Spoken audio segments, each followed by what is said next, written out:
good for them.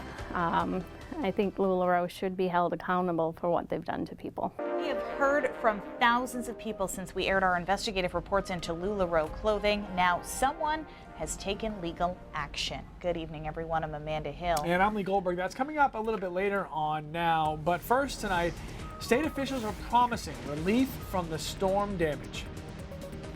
You go down the hospitals and nursing homes and all those are the areas that go first and the larger populations, and they work through. So we're very, very concerned. And for those that don't have power and the elderly need to go to shelters, and we need to make sure that they're taken care of. Monday morning storm knocked out power to a record number of people in our state. Today, Governor LePage toured one of the hardest hit areas, Bath and Phippsburg, as CMP workers put new poles up and reconnected lines. Crews from CMP, Emera, along with MEMA and tree companies have been working around the clock. They're making inroads. When the storm hit, more than 400,000 people lost power. Now that number has been almost cut in half, but still more than 200,000 households are in the dark. Governor LePage's state of emergency declaration is designed to ramp up the restoration effort, pulling in other resources and relaxing some of the restrictions. According to a public safety spokesperson, crews from Ohio, North Carolina, West Virginia, Indiana, and Kentucky are already in Maine, helping to reduce the outages. Another 25 to 30 crews are on their way here. Emera and CMP both estimate almost all customers will have power back by Saturday.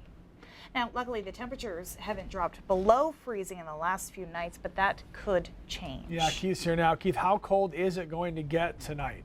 Well, yeah, actually, tonight's not bad. We got to 30 last night, which was the coldest that had been in Portland in 176 days, but who's counting? Current temperatures are in the 40s right now. What's going to save us from dropping that much, though, tonight are the clouds that are moving in and the showers that are coming in from the west. You can see the cloud shield extending over about 2/3 of the state, and now moving into northern Maine, and the showers down here. Remember, and this happens a lot during the winter, clouds are an insulating factor, and precipitation is also an insulating factor, so that'll keep us a little bit warmer overnight. Tonight it will, of course, mean that we get a little bit wet after midnight tonight through the day tomorrow. This batch of showers will kind of be our weather on Thursday. Won't have any winds with it, though, and the rain relatively light compared to what we saw last week and certainly on Monday. Hour-by-hour forecast shows the showers moving in. It's worth noting it will be snow for a little while here across northern Maine before eventually changing over by mid-tomorrow morning. Accumulation there, not going to be a big deal, but there'll be some flakes, and then showers move out. And Amanda and Lee could be around 70 by Friday. All right, thanks, Keith. All right, we're talking about it again. LuLaRoe is that company that's known for its bright leggings, sold by more than 80,000 people out of their own homes. Yeah, now back in September, hundreds of women in Maine and tons across the country were upset because of the company's buyback policy, which left many people in deep debt. So now a California lawyer is taking it a step further, claiming that not only the buyback policy was wrong, but the company has been operating illegally for 4 years. He's suing for $1 billion, but the company says this lawsuit has no ground to stand on. Christina Rex has the story. The company was never allowed to take anybody's money because you can't run an illegal business and take people's money. So you got to give it all back. Giving it all back, Watson says, would equal around $1 billion. The attorney says LuLaRoe was operating an endless chain scheme, also known as a pyramid scheme, for 4 years. They pay the people within their distribution network based on how much inventory people below them purchase. Right now, the lawsuit only has 3 consultants' names on it. But Watson has started a website where former LuLaRoe consultants share their experiences to help him build his case. It's an entirely different thing for the judge to know that there are 700, 800, 900, 1,000 people saying the same thing. And to just be blunt, that's what we're finding on our website. Lisa Record, a woman from Lewiston who recently went out of business, heard about the class action lawsuit online. I at first thought, good for them. I think LuLaRoe should be held accountable for what they've done to people. She says it's too much of a hassle to take LuLaRoe to court herself. Probably not. I just want to get rid of my inventory and just get LuLaRoe out of my life. But if this class action lawsuit were to get approved, and if Watson wins, he says all LuLaRoe consultants would get their money back. The company, on the other hand, says the pyramid scheme claim is baseless, calling it factually inaccurate and misinformed, also saying we will vigorously defend against them and are confident we will prevail. Here's what I would say to that. If the complaint were predatory, if the complaint were misinformed, I would not have hundreds of people contacting my office. Now, Watson says he'll know in about 120 days if this case actually gets approved as a class action lawsuit. So what could this mean for consultants right here in Maine? And what are the chances it actually wins in court? Joining us now is Ron Schneider, an attorney in Portland. Ron, you spoke with us about this probably about 6 weeks ago when our first story aired, and we're back. Obviously, you know, $1 billion is a lot to ask for, and to try and represent every single LuLaRoe consultant, of which there are more than 80,000. Does this seem a little too lofty in your mind? Well, it's a good start to attack the problem, and it will take a long time. It will take a long time, and 120 days maybe, but this could go on for quite a lot longer than that. Usually, once the class is certified, though, that's when settlement starts. That's when there's some opportunity to try to get money back for the individuals. So you think that maybe in 120 days, if this class of consultants is actually approved, then maybe we could start talking money rather than taking this all the way through the court system? And I'm sure it's going to take a lot longer than 120 days. Right. To even get the class certified. There'll be a lot of briefing, a lot of fighting over that. It'll take a while for the court to probably decide that. Obviously, the accusation here, it's filed in California because that's where the company is, but endless chain scheme, which is the same as a pyramid scheme. Do you see that from LuLaRoe? Well, it feels like it. You know, you're selling a product, so you're not just donating money up the chain, but you are at a point where there are consultants. You come in, you sponsor people, and there are consultants below you. You get money back up, and then there's a saturation of the market to the point where these people down below really are having a hard time selling, and they're stuck with product. Some of the problem is returning the product is quite onerous. Going online and returning maybe $16,000, $20,000 worth of product, and only able to list 10 items per screenshot. Right. That will take a long time, and maybe people aren't going to do it. So it does feel like one. Maybe it's not exactly, but it sure feels like one. What would you recommend for women in Maine who have gone out of business, who are trying to figure out what to do, you know, as this class action lawsuit's being filed? What would you recommend for them? Well, They could sit around and wait for their damages. Some of them, I know people seem to be talking about trying to dump their product, get rid of it at cost. If you've got $10,000 worth of product, it's worth $20,000 if you were able to sell it at full retail, but can you sell it below cost, get some of your money back? I know that's what the woman we spoke to is doing. She's selling it even below wholesale costs now. Just trying to get rid of it. And I guess the company is saying that are arguing about whether people can actually do that or not now that they're no longer a consultant. But people have an obligation actually to try to mitigate your damages in the law. The big question for this case, though, is whether it will survive a challenge that I'm sure the company is going to assert because there are arbitration agreements in all of their contracts that say they have to arbitrate these cases in Wyoming. So we'll see if that causes some problems here as well. That's all the time we have for right now. We will continue with you on Facebook during the commercial break. That's all the time for TV. Guys, back to you. All right, thanks, Christina. Coming up next on Now, an update for you from New York. What we know about the man who allegedly drove a truck into a bike lane, killing 8 people. And it's 2 guys going out there and putting on one of the more physical exhibitions you can watch. The debut of a new News Center Now segment coming up. He appears to have followed almost exactly to a T the instructions that ISIS has put out in its social media channels before, with instructions to their followers on how to carry out such an attack. The alleged terrorist in yesterday's New York City truck attack has been identified. Officials say that Sayfullo Saipov planned this attack for weeks, using ISIS instructions to carry out the murder of 8 people, injuring many others. Police say they are investigating associates of Saipov. Meanwhile, President Trump says the attacker got into the U.S. with the Diversity Visa Lottery program, and that program needs to be eliminated. We want a merit-based program where people come into our country based on merit. And we want to get rid of chain migration. this man that came in, or whatever you want to call him, brought in with him other people. And he was the point of contact, the primary point of contact for, and this is preliminarily, 23 people that came in or potentially came in with him. And that's not acceptable. Democratic members of Congress are pushing back against Trump, saying he is trying to politicize a tragedy. More on this coming up at 5:30. Still to come on Now. Any way to brighten his day, it would be a great benefit to him. Christmas is coming a little bit early to this room at the Barbara Bush Children's Hospital. Meet Jacob after the break. And we will have a cold few nights, but the weekend looks promising. Your full forecast coming up next.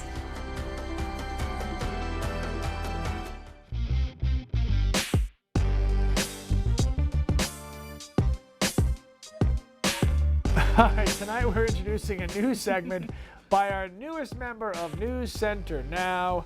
Oh, yes. On Wednesday's News Center's Tennyson Coleman will put together a segment called Tennyson Tries It, and you will get to choose what he tries next. So go to pulse.newscentermaine.com right now to vote, or choose the Pulse tab on your mobile app. He's given up a lot of control there. He is still pretty new to Maine, so he wants to kind of see what's out there. Now, we don't want to say too much, but let's just say the very first episode, it gets pretty physical. Hey folks, welcome to the first edition of Tennyson Tries It. It's a new segment on News Center Now where I try new things in Maine, and long before I knew I wanted to get into the news business, 7-year-old me always wanted to be a pro wrestler after watching the likes of The Undertaker, The Rock, Hulk Hogan, The Macho Man, Randy Savage. Ooh yeah. Today I get a little taste of what it's like. On the outside, this looks like just a normal bar and grill. But 2 days a week, Skip's Lounge in Buxton transforms into a wrestling clinic. Larry Huntley has been wrestling since he was 27 years old. He always dreamed of being a professional wrestler. I got into this 19 years ago, but this was put in me by my grandmother when I was like 4 years old. My grandmother used to go crazy. Her favorite was Chief Jay Strongbow. Now at 45, isn't it awful? I wish I was that age just so I could do that. He's teaching the next generation the art of wrestling after overcoming some challenges of his own. I had juvenile rheumatoid arthritis at 7. I've had my knees drained 18 times. I broke my right leg. I had a rod put in it for a year. Once a month, Huntley puts on a wrestling show through his promotion, North Atlantic Wrestling Association. He invites any and all to attend. The outcomes may be predetermined. Just don't call what these guys do inside the ropes fake. It's two guys going out there and putting on one of the more physical exhibitions you can watch. Anyone that tells you that it's fake, come get in the ring with me, and we'll see how fake it is. I learned that the hard way by getting into the ring with Huntley, known by his ring name as the Scufflin' Hillbilly Cousin Larry. First, we went through different stretches. Some I've done before, and some, well, outside my comfort zone. Go. Just getting knocked down once, or taking a bump as it's called in wrestling, proved how physical this gets. It's one of the first things wrestlers learn. So I took one bump after another until I think I got it right. That was a good bump. Next up, learning to run the ropes. Again, not as easy as it looks. I can say I have so much more respect for the guys doing this on Monday and Tuesday night, the guys in the indie scene. I only trained for a day. That's nothing compared to what these guys do week in and week out. It gets very, very intense. An escape from the daily grind of work and school. Everyone says it. This is my escape. But unfortunately for me, there was no escaping what happens next. Guys, now for the grand finale, the Body Slam.